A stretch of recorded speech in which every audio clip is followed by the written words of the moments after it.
Hello everyone. आज हम बात करने वाले हैं ऑर्डर नंबर 16 के बारे में। ऑर्डर 16 ये बोलता है कि क्या प्रोसीजर फॉलो होगा अगर आपको किसी विटनेस को सिविल प्रोसीडिंग्स के दौरान समन करना है। आप उसको कैसे समन करोगे, क्या प्रोसीजर रहेगा, उस चीज के बारे में हमको ऑर्डर नंबर 16 बताता है।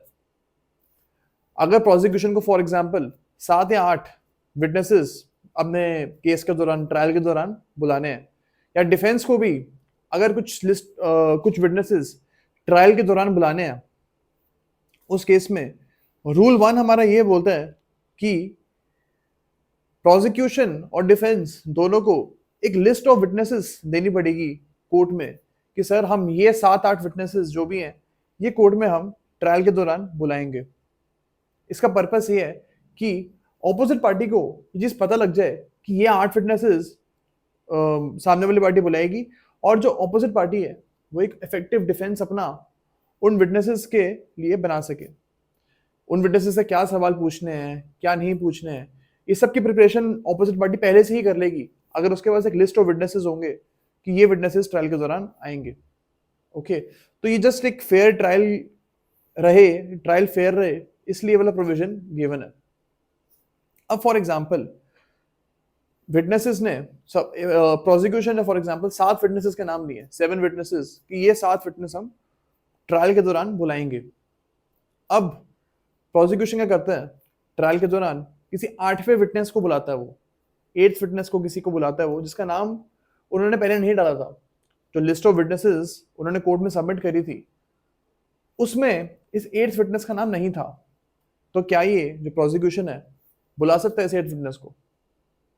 बिल्कुल बुला सकता है, बट उसको प्रोसिक्यूशन को कोर्ट को सेटिस्फाई करना पड़ेगा कि क्या रीजन था जिसकी वजह से आपने इस विटनेस का नाम पहले नहीं डाला था। अगर वो जेन्युइन रीजन था, सफिशिएंट रीजन था, उस केस में आप इस 8th विटनेस को कोर्ट में बुला सकते हो, और फिर इसका आपको एग्जामिनेशन चीफ करना तो आप कर सकते हो। ओके, तो यही बोला गया हमारा रूल 1 में। रूल 1 ये बोलता है कि अगर आपको ये 8th फिटनेस जो है जो जिसका हमने पहले नाम नहीं दिया था, इसको समझ दे के नहीं बुलाना है, किसी दूसरे मेथड से बुलाना है, तो आप बुला सकते हो। इट्स नॉट नेसेसरी कि आप उसको समझ भेजो उसके बाद भी उसको बुलाओ। डायरेक्ट कोर्ट में इसको आप पेश कर सकते हो और कोर्ट से परमिशन ले सकते हो कि सर मेरे को इस फिटनेस को एग्जामिन करना है, प्लीज परमिट मी। इसका नाम मैंने पहले नहीं दिया था, ये कोई रीजंस थे मेरे, इसका हमने नाम पहले नहीं दिया था।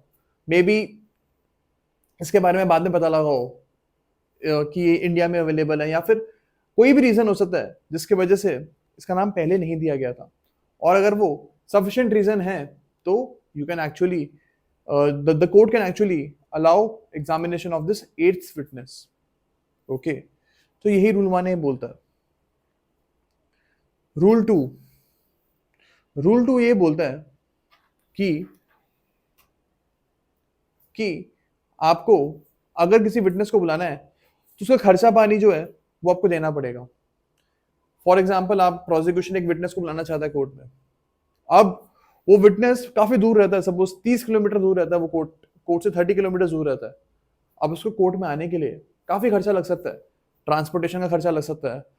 ये भी हो सकता है कि उसको उस दिन काम पे जाना हो, अब कोर्ट में अगर आएगा तो उस दिन काम पे नहीं जा पाएगा, तो उसकी जो उस दिन की वेज है, उस दिन की सैलरी जो है वो, तो ये सब चीजें जो है कोर्ट बोल सकता है आपको कि आप एक्सपेंसेस सबमिट करो कोर्ट में, और हम भी जो एक्सपेंसेस हैं ये विटनेस को दे देंगे। क्योंकि आप विटनेस को कोर्ट में बुला रहे हो, उसका उस दिन का बहुत सारा खर्चा हो सकता है, ट्रैवल का, सैलरी का। तो ये सारे जो एक्सपेंसेस है वो इस विटनेस को दिलवाया जा सकता है, इसको सारे के सारे एक्सपेंसेस मिल जाएंगे ताकि विटनेस को कोई परेशानी ना हो। That is why this rule number 2 is there. Okay, तो यही रूल नंबर 2 बोलता है। इसमें यह भी बोला गया है कि अगर वो एक्सपर्ट विटनेस को बुला रहे हो, सपोज डॉक्टर को बुला रहे हो किसी, या एनी एनी एक्सपर्ट विटनेस कोई भी हो सकता है जिसको एक स्पेसिफिक नॉलेज है एक स्पेसिफिक चीज की। ओके, क्या पता हैंड राइटिंग एक्सपर्ट को बुला रहे हो ये चेक करने के लिए कि कॉन्ट्रैक्ट में दोनों पार्टीज का साइन जो है जेन्युइन है या फिर नहीं है। तो अगर आप हैंड राइटिंग एक्सपर्ट को बुला रहे हो तो उसके जो रेम्यूनरेशन है वो भी आपको कहने को कोर्ट बोल सकते हैं कि इसके रेम्यूनरेशन आप सबमिट करो कोर्ट में। ओके, तो ये सब भी हो सकता है। रूल 3 रूल 3 क्या बोलता है? The sums of paid into court shall be tendered to the person summoned at the time of serving the summons, it can be serve personally.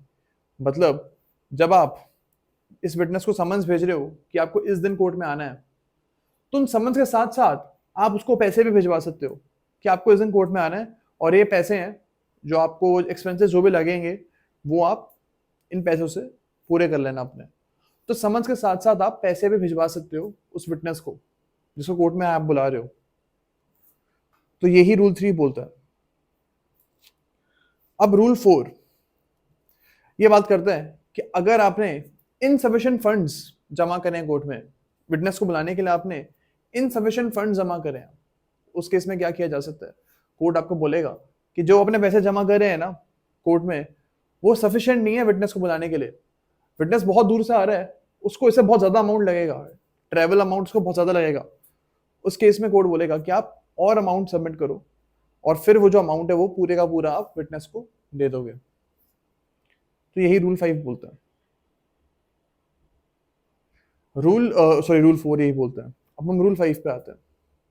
Rule 5 ये बोलता है कि जो समन्स है उसमें आपको ये चीज मेंशन करनी पड़ेगी कि किस दिन, किस टाइम और किस पर्पज से आप उस विटनेस को बुला रहे हो।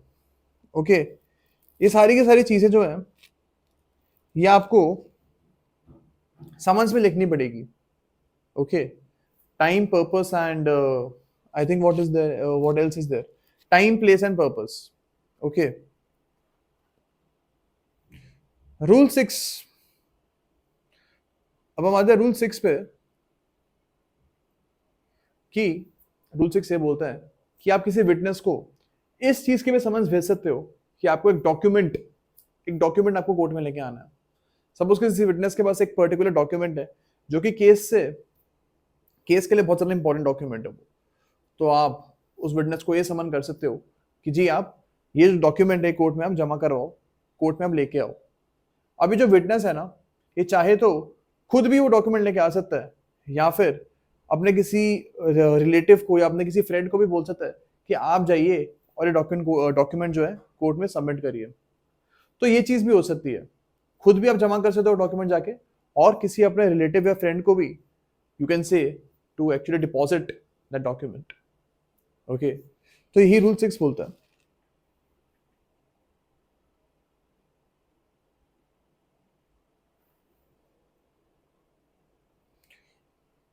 रूल 7 ये बोलता है कि अगर जो विटनेस है वो कोर्ट रूम में ही मौजूद है, कोर्ट रूम में वो प्रेजेंट है, तो उस विटनेस को कोर्ट रूम में आप बोल सकते हो कि भाई तू तो कोर्ट में मौजूद है, आजा मेरी टेस्टिमनी दे दे।